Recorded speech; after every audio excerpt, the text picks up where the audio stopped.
12,000 টাকার সংসারও চলবে এবং মানিও সেভ হবে। এই পদ্ধতিতে কোন কোন পদ্ধতিতে 12,000 টাকার মধ্যে আমাদের সমস্ত কিছু চলবে? দেখো, 10 থেকে 12,000 টাকা আমাদের কাছে কিচ্ছুই না।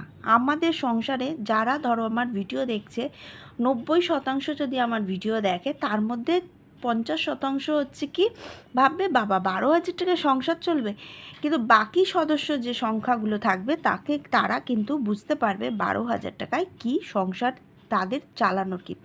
কিছু কিছু পরিবার এতে সংসার চালিয়ে মাথা উঁচু করে সম্মানে বেঁচে আছে, ঠিক আছে, মাত্র 12,000 টাকায়।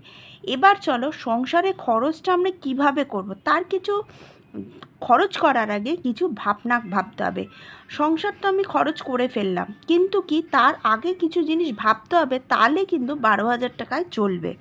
তো চলো সেগুলো কি। ফার্স্টে কি, লোন আমার নেওয়া যাবে না, তাহলে কিন্তু আমার সেই জায়গায় প্রবলেম দাঁড়াবে, মানে সংসার চালাতে। কোনো ধার, এই হুট করে ধার নেওয়া, সেটাও কিন্তু আমাদের বাধা সৃষ্টি করবে সংসার চালাতে। কোনো বাজে অপচয়, আমি কিন্তু কোনো বাজে অপচয় করব না। এই তিনটে বিষয় যদি আমার একটা ধারণা থেকে কিন্তু আমরা বিরত থাকতে হবে। আমাদের ধারণা তো দূরের কথা, মানে আমার সেটা চিন্তা ভাবনা কিচ্ছু আসলে হবে না যে আমার এগুলো নিয়ে আমাকে চলতে হবে, ঠিক আছে। এইগুলো যদি না থাকে তাহলে সুন্দরভাবে 12,000 টাকায় সুন্দরভাবে তুমি কিন্তু সংসার চালাতে পারবে। চলো দেখো, ফার্স্টে কি, সংসার খরচের ধারণা।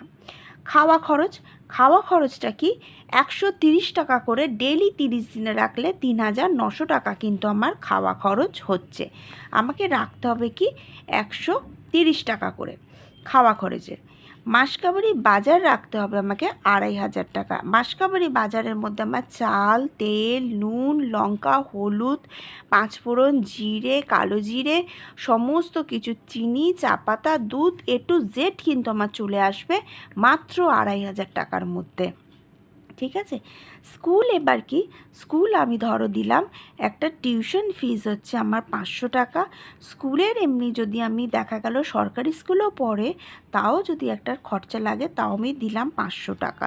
একটা বাচ্চা স্কুল যাওয়া, স্কুল থেকে আসা, স্কুলের একটা টিফিন, স্কুলের একটা টিউশন, স্কুলের খাতা, স্কুলের পেন, স্কুল সংক্রান্ত যা যা আমাদের লাগে, যদি আমি সরকারি স্কুলেও পড়াই, তাহলেও কিন্তু আমাদের 1,000 টাকা একটা বাচ্চার পিছনে যায়, ঠিক আছে।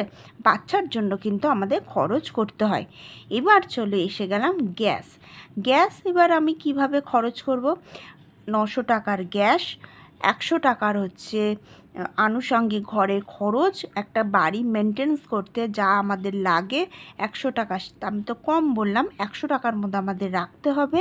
আর 100 টাকা হচ্ছে রাখতে হবে এই কারণের জন্য, যেখানে ফট করে কিছু একটা সুইচ খারাপ হয়ে গেল, এগুলো একদম বাস্তব বলছি। ফট করে হয়তো দেখা গেল কলের মুখটা খারাপ হয়ে গেল, একটা কল কিনে আনতে হবে, এগুলোর জন্য কিন্তু আমাদের, ইলেকট্রিকের জন্য কিন্তু আমাদের 100 টাকা ধরে রাখো, ঠিক আছে। এটা কিন্তু আমাদের হয়ে থাকে, খরচ হয়ে থাকে। আচ্ছা, ফল, দুধ, বাদাম, খেজুর, তোমরা ভাববে 12,000 টাকায় ফল, দুধ, বাদাম, খেজুর তখনই খেতে পারবে যখন আমি একটু প্রিভিয়াস চলে যাই, যেটা তোমাদের আগে বললাম, যে এই জিনিসগুলো যদি তোমরা না করো তাহলে কিন্তু সব কিছু আসবে। দেখো, 12,000 টাকার মধ্যে ফল, দুধ, বাদাম, খেজুর রেগুলার না মেনটেন করলেও কিন্তু যদি সপ্তাহে তুমি 2 দিন ইউজ করো, মানে ধরো ফল যদি আমি এখন যদি আমি কথা বলছি, কলা খাই কি বেদানা খাই, যাই খাই, ধরো সপ্তাহে আমি হচ্ছে দেখা গেল 20 সপ্তাহে হচ্ছে ধরো 50 টাকার আমি ফল কিনলাম।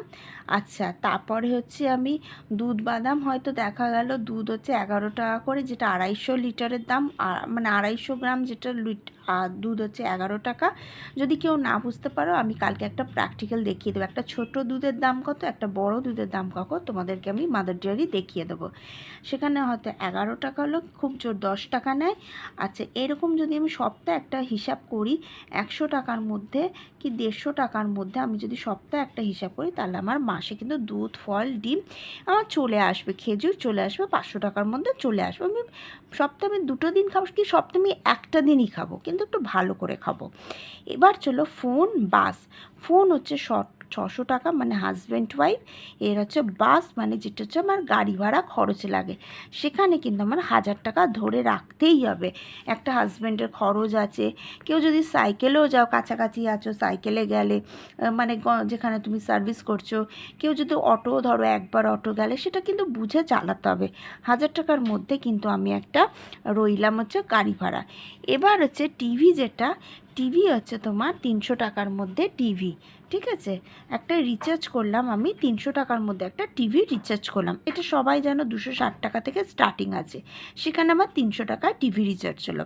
হাত খরচ হচ্ছে 500 টাকা। এবার হাত খরচটা কিন্তু আমাদের মাস্ট দরকার হবে, কারণ কি বলছি বলতো, ঘরে একটা ছোট বাচ্চা থাকে, বাড়িতে দুটো লোকজন এসে গেল, বা নিজের কিছু পার্সোনালি কেনার থাকে, বা আমি বাইরে বেরোচ্ছি, কোনো বাচ্চার সাথে দেখা হয়েছে, বন্ধুর মাদের সাথে বাইরে দেখা হলো, তাকে একটা ক্যাডবেরি কিনে দিলাম। কারোর বার্থডে আছে, তাকে হয়তো 100 টাকার একটা খেলনা কিনে দিলাম, যদিও 100 টাকার এখন খেলনা পাওয়া যায় না, তাও আমি কথার উপর দিয়ে বললাম। একটা হচ্ছে কিছু না হলে একটা ডিয়ারি মিল্কের সেট তোমাকে দিতে হলো, সেটা 100 টাকা, একটা ক্যাডবেরি তুমি দিয়ে দিলে। ইলেকট্রিসিটির জন্য তোমাকে 500 টাকা রাখতে হবে। তাহলে এই একটা কিন্তু সাধারণ ঘরের আমার একটা বাজেট, সাধারণ ঘরে, মধ্যবিত্ত ঘরে সুন্দর একটা ছোট্ট বাজেট, যেটা হচ্ছে কিন্তু মাথা উঁচু করে আমরা বসবাস করতে পারবো, কোনো ধার দেনা না করে একদম সুন্দরভাবে যাবে। এবার যখন আমি এই বাজেট দিতে 3900 টাকা, অনেকেই আছো 3000 টাকাও কিন্তু খাওয়া খরচ চালাও, অনেকেই আছো 2000 টাকাতেও মাসকাবারি চালাও। আমার যে ভিডিওটা দেখছো এর থেকেও কিন্তু অনেক কম বাজেটেও অনেকে সংসার চালায়, ঠিক আছে। কেন, আমার কাছে মেল আসে তো আমি জানি। এবার দেখো তাহলে টোটাল আমার কিন্তু বাজার কি হচ্ছে, দেখো এটা হলো খাওয়া খরচ 3900, 2250 মাসকাবারি খরচ, 1000 টাকা হচ্ছে বাচ্চা স্কুলের জন্য, 900 টাকা ইলেকট্রিক, ঘর সংসারের জন্য 100 টাকা, এদিক সেদিকের জন্য 100 টাকা, 500 টাকা দুধ ফলের জন্য, ফোনের জন্য 600 টাকা, 1000 টাকা হচ্ছে তোমার বাস গাড়ি ভাড়া, 500 টাকা হাত খরচ। টোটাল আমার কিন্তু সুন্দর একটা বাজেট মধ্যবিত্ত ঘরে চলে এলো। দেখো 11,100 টাকার কিন্তু একটা বাজেট চলে এলো, ঠিক আছে। এই 11,100 টাকা, তাহলে আমার হাতে কত আছে, 12,000 টাকা আছে। 12,000 টাকার থেকে 11,100 টাকা বাদ দিলে কিন্তু আমার 900 টাকা কিন্তু আমার রীতিমতন টাকাটা সেভ হলো। এই টাকাটা সেভ কিভাবে তোমরা হবে, এই যদি কেউ 900 টাকা সেভ করো, সেখান থেকে তোমরা কিন্তু 300 থেকে 400 টাকা একটা ব্যাংক ঘরে ফেলে দেবে, 200 থেকে 300 টাকা নিজেদের কাছে রাখবে, ঘর সংসারে ঠ্যাক টাকায় ফেলে রাখার জন্য। মধ্যবিত্ত ঘরের কথা বলছি, ঠিক আছে। 12,000 টাকায় কে বলেছে সুন্দরভাবে চালানো যায় না? এইভাবে পদ্ধতিতে যদি চালানো যায় তাহলে ঠিক চালানো যাবে। তোমরা চাইলে আমি ভিডিওটা একটুখানি মানে করে দিচ্ছি, একটু পজ করে দিচ্ছি, তোমরা চাইলে কিন্তু এটা স্ক্রিনশট মেরে রাখতে পারো, তোমাদের জন্য কিন্তু ভালো হবে। তোমরা দেখতে পারো যে এই আইটেমের মধ্যে এই টাকা আমি তো দিয়েই দিয়েছি, বাচ্চাদের স্কুল, মাসকাবারি বাজার, খাওয়া খরচ, ফল, দুধ, ফোন, বাস, টিভি, হাত খরচ, একদম সুন্দর বাজেট দিয়েছি, ঠিক আছে। এইভাবে যদি চালাতে পারো তাহলে কিন্তু সত্যি সংসারটা সুন্দর হবে। ভিডিওটা ভালো লাগলে লাইক, শেয়ার, সাবস্ক্রাইব করো, আর তোমরা চেষ্টা করো, ঠিকই চলবে। যদি আমি আনুষঙ্গিক কোনো, দেখো এখানে আমি কি লিখেছি, পার্লারে যাচ্ছে, ছেলেরা বাইরে গিয়ে খরচ করছে, ঘর সংসারে টাকা দিতে পারছে না, হবে না। যদি একটা সাধারণ ওয়াইফ মিলে যদি সুষ্ঠুভাবে সংসার করতে চাও, তাহলে কিন্তু এই পদ্ধতিতে থাকলে একদম সুন্দর সংসারটা। আবার বলে, ভিডিওটা ভালো লাগলে লাইক, শেয়ার, সাবস্ক্রাইব করে দিও, আর হচ্ছে আমার পাশে অনেক থেকো। আমি দেখো চেষ্টা করি তোমাদের জীবনটা যাতে ভালোভাবে যায়, যেটা আমিও ফলো করি। আমারও জীবনটা যদি ভালো না যেত, তাহলে কিন্তু তোমাদের লাইফস্টাইলটা আমি এইভাবে দিতে পারতাম না। আমি এইভাবেই স্টে করি, মানে হয়তো আমার দেখা গেলো স্কুলের খরচ বেশি, খাওয়া খরচ বেশি, যেহেতু আমার সদস্য সংখ্যা বেশি, অনেকটাই বেশি, ফল দুধটা হচ্ছে আমার অনেকটাই আসে। দেখো তোমাদের খেজুরটা আমি একদম প্র্যাকটিক্যাল দেখাচ্ছি, দাঁড়ো একটা জিনিস দেখাও। দেখো আমি খাই বলেই তোমাদেরকে শেয়ার করে দিচ্ছি, ঠিক আছে। এটা আমি রেগুলার 2টো করে খাই। আমরা খাটাখাটনি করি, আমাদের কিন্তু নিউট্রিশনের দরকার থাকে, ঠিক আছে। আমি খাই বলে তোমাদের সাথে আমি বললাম না আমার কিছু